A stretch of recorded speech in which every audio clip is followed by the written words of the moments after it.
Jazakumullah khairan. I was really amazed at the breadth and depth of his speech. May Allah enlighten us with the noor of Quran and Hadith that were touched upon.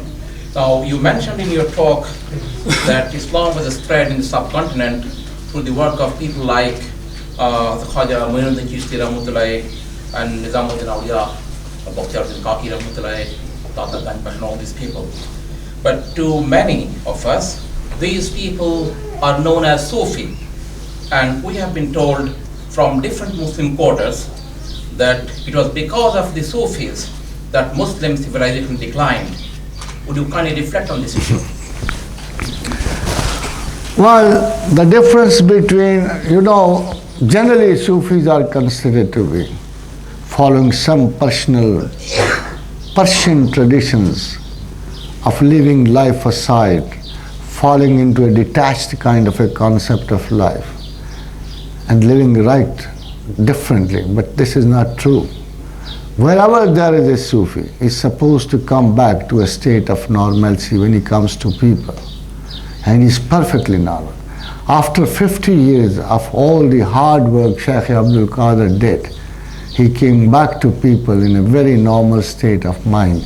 He lived amongst the people as they lived, and he taught them about the Quran, Hadith, and the priorities which they were already have mentioned. Similarly, you see, whenever they would come to people, they would not behave oddly. And whatever you have heard, they have never escaped the responsibilities of life.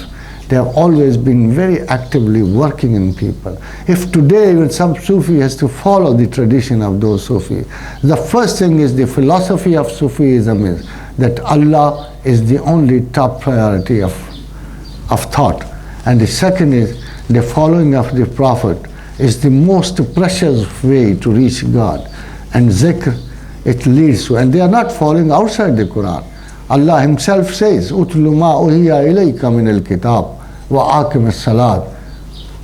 Inna as-salata tanha anil fahsha'i wal munkar wa la zikrullahi akbar." And these are the three things which Sufis follow very strictly.